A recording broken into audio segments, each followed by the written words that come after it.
달콤살벌한 보험 이야기 들어봤습니다. 우리나라에도 UFO 보험이 생겨나게 된다면 저와 저희 담당 PD가 함께 가입해서 납치되면 서로 이렇게 돈 받는 걸로 해서 한번 가입을 해보도록 하겠습니다.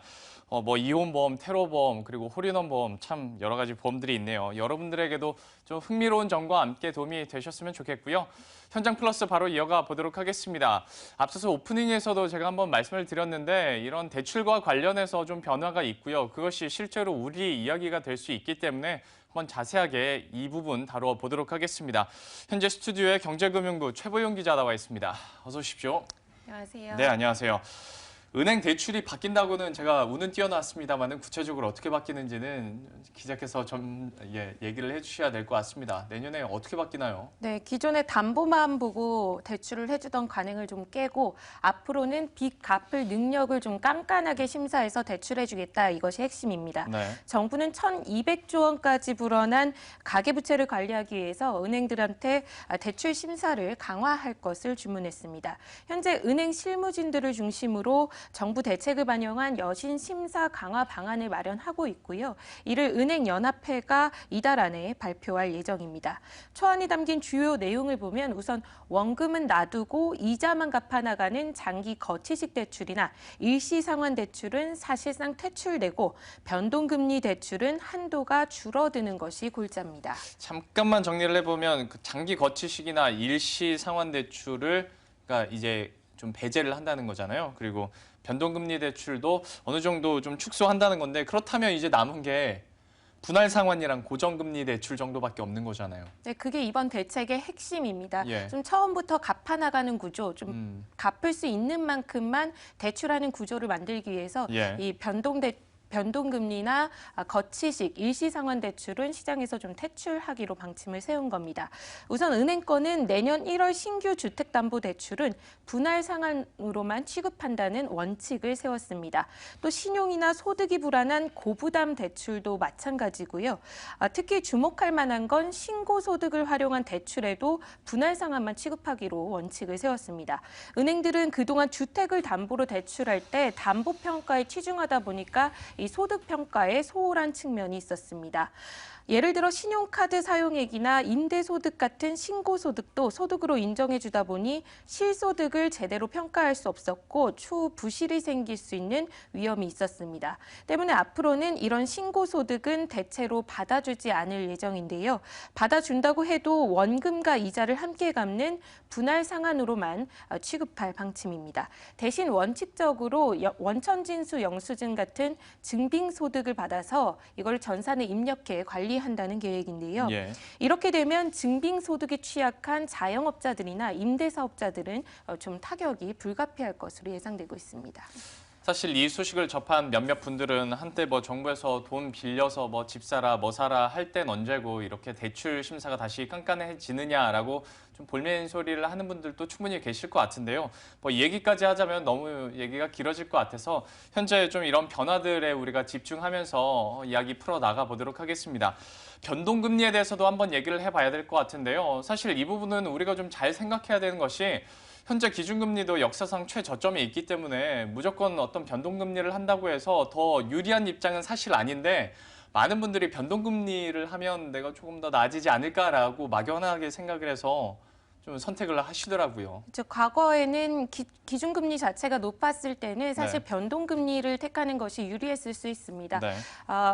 그런데 지금 최근에는 말씀해 주셨듯이 한국은행의 기준금리가 지속적으로 인하되면서 고정금리와 변동금리 간의 차이가 사실상 크지 않은 상황입니다. 게다가 미국의 금리 인상이 가시화되고 있어서 불안 요인이 있고요. 때문에 이번 은행 대출 심사 방안의 주요 내용 중 하나가 바로 이 변동금리 대출을 좀 줄여서 장기적으로 미래의 이런 불안 요인을 좀 없애보자 네. 이런 겁니다. 그래서 내년부터는 변동금리를 택하게 되면 대출 한도가 줄어들 수 있게 됩니다. 무슨 얘기인지 천천히 좀 들어보시면요. 예. DTI라고 많이 들어보셨을 텐데 자기 소득에서 빚을 갚을 수 있는 능력을 따져서 대출 한도를 정하게 되는 것이 바로 이 DTI입니다. 그래서 현재 서울과 수도권에서는 1억 원이 넘는 아파트를 담보로 대출받을 땐 이 DTI 한도가 60%로 제한돼 있습니다.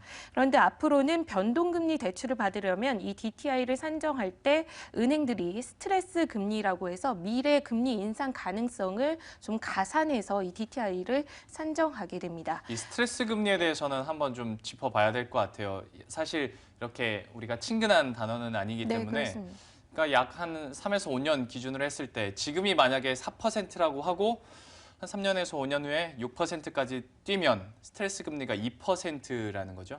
그러니까 예를 들면은 본인의 소득에서 예. 지금 2% 금리로 계산을 해본다면 네. 2% 금리로 매달 월 상환액을 얼마까지 갚을 수 있느냐 이걸 계산해서 대출 한도를 정하는 게 DTI인데요. 예. 여기서 스트레스 금리는 쉽게 그냥 단적으로 얘기하면 좀 더 금리를 더 가산한다, 더 한다라고 생각을 하시면 쉬울 것 같습니다. 나중에 더 오를 것으로 생각을 하고. 나중에 예. 오를 것으로 생각하고 가산을 하는 건데요. 예. 그래서 지금 정부 방안을 좀 들여다보면은 예를 들어서 최근 5년치 금리 중에서 가장 높았던 고점인 시점의 금리를 지금 금리에 더해서 이 DTI를 산정하겠다 이런 겁니다. 예. 그래서 좀 대략적으로 2%포인트 안팎 좀 더 높아지겠다라고 보면 되는데요. 예. 이렇게 설명드리면 또 일부분 일각에서는 그러면 대출 금리가 높아지는 것 아니냐 이런 오해도 좀 하고 계십니다. 충분히요. 예, 그런데 이 DTI 산정에 금리를 더해서 계산을 하는 거기 때문에 네. 대출 금리 자체 그러니까 월 상환에 매달 갚아야 하는 이자율이 높아지는 것은 아니고 네. 그 높아진 이자율을 감안한 DTI 산정에 따라서 예. 대출액을 정하는 거기 때문에 그렇죠. 처음부터 대출 받을 수 있는 대출 한도, 대출 총액이 줄어든다 이렇게 이해를 하셔야 할 것 같습니다. 그러니까 우리가 돈을 더 낸다는 건 아니고 그 네, 한도를 지키는 어떤 수준의 하나의 기준이 또 되는 건데 많은 분들이 이 부분에는 좀 오해가 있으실 것 같아서 자세하게 한번 얘기를 나눠봤습니다.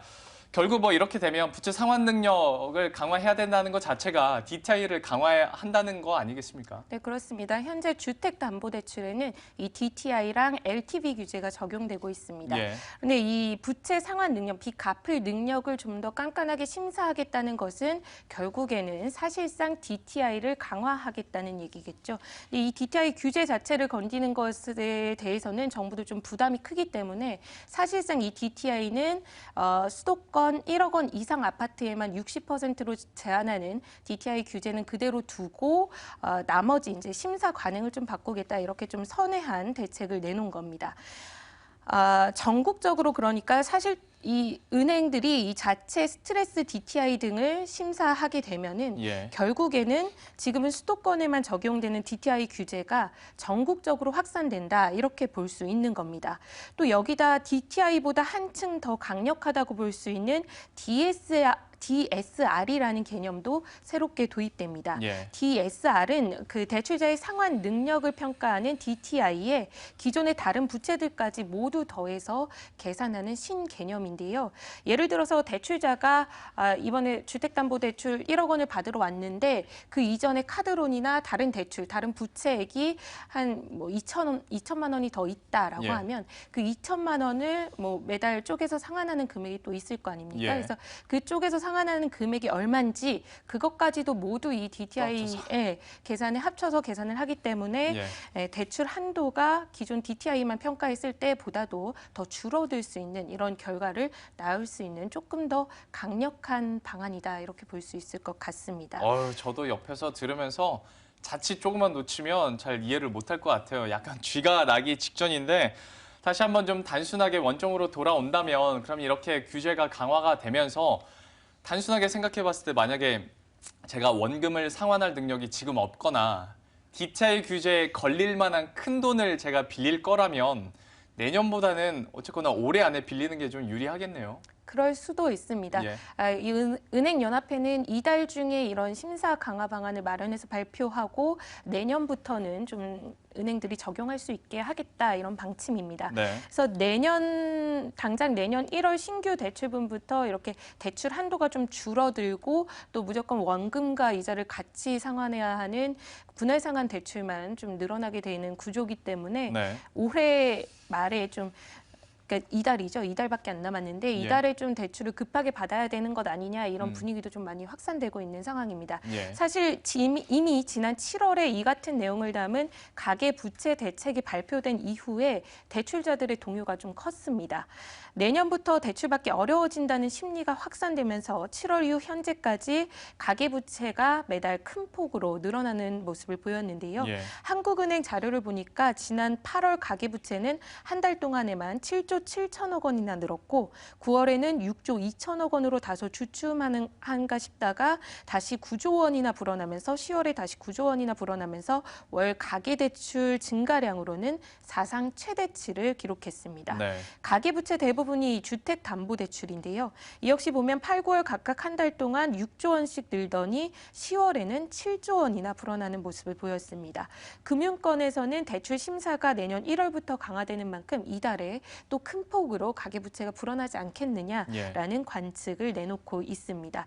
때문에 내년 초에 이 대출 절벽, 대출이 좀 끊기는 줄어드는 급격하게 줄어드는 대출 절벽 현상이 나타나는 것 아니냐는 우려의 목소리도 큰 상황인데요. 임종용 금융위원장은 어제 기자간담회 자리에서 내년 대출 심사 강화 방안이 나오지만 대출 절벽 현상이 일어나지 않도록 그 예외 조항을 좀 많이 두겠다라는 방침을 밝혔습니다.